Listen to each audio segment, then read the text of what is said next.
Hi guys, good afternoon. Welcome to my channel again. Thank you so much for watching my video. And now I am on the way to my friend, going to my other friend. But I have to take a video first for my vlog now here. Kasi po, kahapon nandito po kami galing ng kaibigan ko. Kaya lang wala na pong laman yung aking ang aking memory, kaya naputol ang aking video kahapon. So ngayon total after naman ng trabaho ko, so dumaan uli ako dito. Tapos pupunta na ako dun sa isang kaibigan ko. Dadalaw lang naman saglit. So guys, please don't forget to subscribe, share and like my video. And thank you so much, and please press the notification bells for more information and for my latest videos. Thank you so much guys. Maraming salamat po sa inyo mga viewers, Luzon, Visayas, Mindanao at sa buong mundo po. From Europe, America, Hong Kong, Singapore, sa mga taga Vienna City at Saudi Arabia, sa mga taga Dubai po, at kung saan pong sulok ng mundo yung mga viewers ko dyan. Maraming salamat po sa inyo. At ganito po ang aking muka dahil busog na, pagod pa, kaya medyo, kasi nag-duty po ako kanina 7 hours, kaya medyo nakakapagod na rin. So, at ngayon naka-auto ako dahil gamit ko ang auto ng papa ng anak ko, hiniram ko dahil kailangan ko lang alam nyo na, magpakabait para pwede kong hiramin. So, salamat po guys, at samahan nyo po ako, ito-tour ko kayo. I will tour you here in the beautiful, amazing hills and the mountain and the beautiful field of wheat and grains. Wheat and grains. Yun yung parang trigo na bites sa Deutsch at ginagawa nilang tinapay. Tapos ginagawa nilang harina tapos tinapay. Yun yung kinakain ng mga Austrian people at Hungarian people at mga taga Slovenia at mga taga ibang lugar pa dito or Germany. Guys, salamat sa inyo sa lahat at samahan po ninyo ako mag-vlog ng saglit. Meron po ako, nag-music lang ako ng saglit kasi ito yung music sa sakyan. Try ko. Iba naman. At happy Sunday po sa inyong lahat. Sunday afternoon sa Austria ngayon.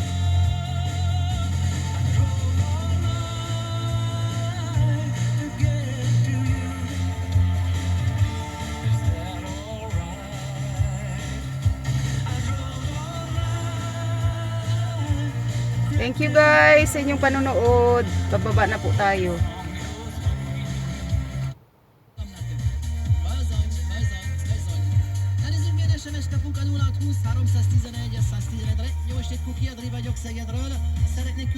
So hindi ito German, ito yata parang Hungarian yata itong salita.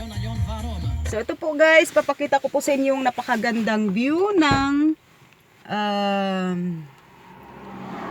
lugar dito sa papuntang sa kaibigan ko. Dati po pinakita ko na po ito sa inyo sa sa dati kong vlog nung winter time. Pero po ngayon dahil between springtime and summertime, kaya napakaganda po ng view. So ito guys,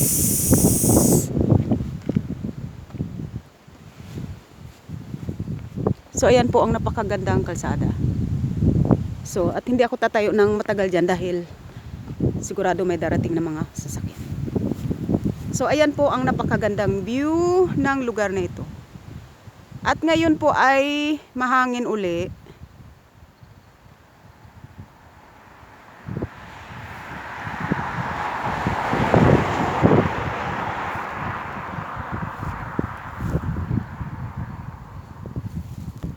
So ayan na po ang na-picture namin kahapon ng isang kaibigan ko. Kasi sumama po siya dito, kasama pong isang kaibigan ko. Kaya lang wala kasi akong sa memory ko, napuno na. So ayan po ang napakagandang view. Tatawid muna ako kasi baka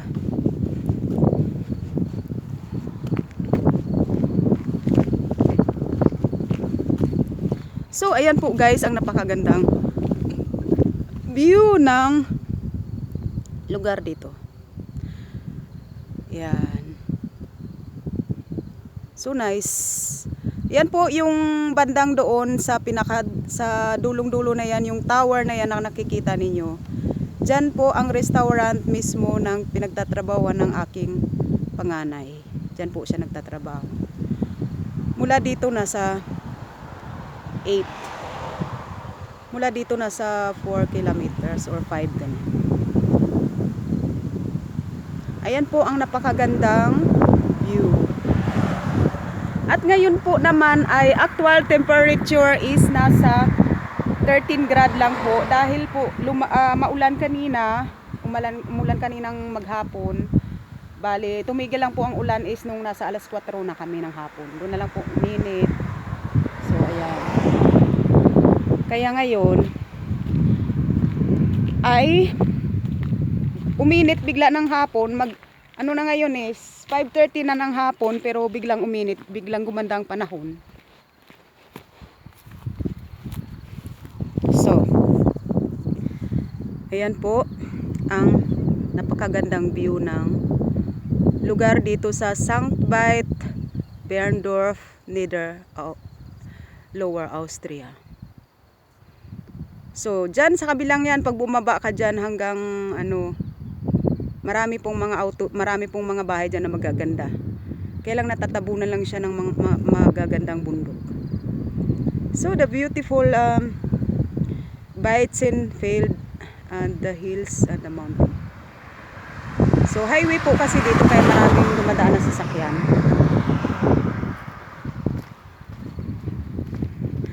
So ayan po guys ang kalsada. Kasi linggo po ngayon ng hapon so walang masyadong dumadaan.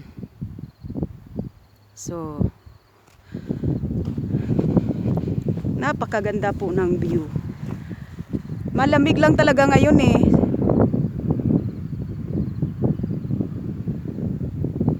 Malamig at malamig at malamig lang talaga siya.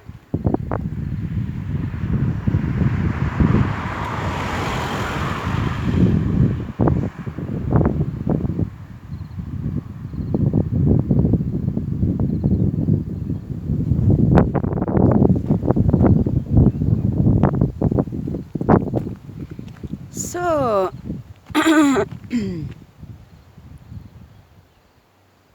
so ayan po ang napakagandang view ng Lower Austria, Europe.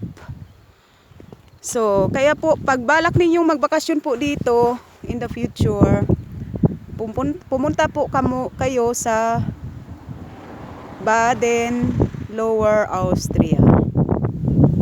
Dahil po napakaganda po ng view ng karamihan, mostly ng places ng Lower Austria sa Baden ay napakaganda po. So, ayan po ang napakagandang lugar. Pero malamig po talaga ngayon, ramdam na ramdam talaga na malamig siya. Kasi pag 13 grad talaga, talagang makikita mo na ang temperature ng 13 grad at i-compare natin sa 20 grad, napakalayo. Talagang sobrang lamig. Ay mahangin pa. At ayan naman po ang field ng mais. The field of corn. Yes, napakaganda po talaga ng tanawin dito sa Austria. Kaya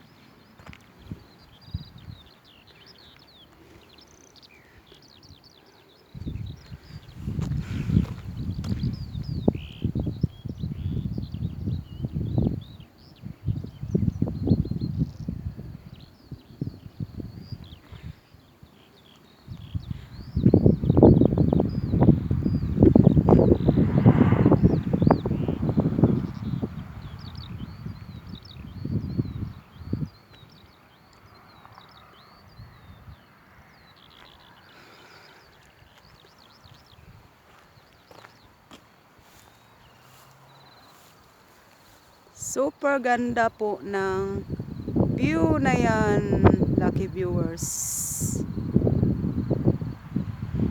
Matagal po akong nagtrabaho dyan sa lugar na yan. Sa McDonald's, 8 years po. So ayan po ang Baitzin with grains kung sa English. Yan ang pagkakaalam ko. Para po siyang palay pero lalaki pa yan. Tataas pa siya, halos 1 meter yan kung minsan kataas. Tapos gagawin po nila yung harina na pang tinapay. Ayan po ang beautiful field ng Baitzin with greens. So nice talaga po. So napakaganda ang lugar dito, kaya sabi ko nga pag may oras ako talagang maglalakad ako mag-isa. Kahit 3 oras pa ako maglalakad ako. Basta wag lang siyempre sa gabi. Kailangan mag-umpisa na ako ng 8 ng umaga hanggang 12 to 1 ganyan. Kasi marami po ang nakikita naglalakad ng naglalakad po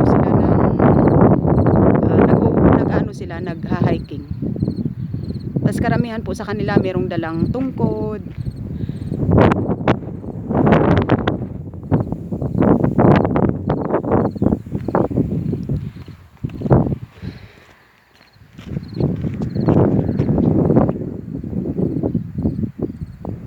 So ayan po, may naglalakad. So hindi po ako matatakot kasi meron po naglalakad.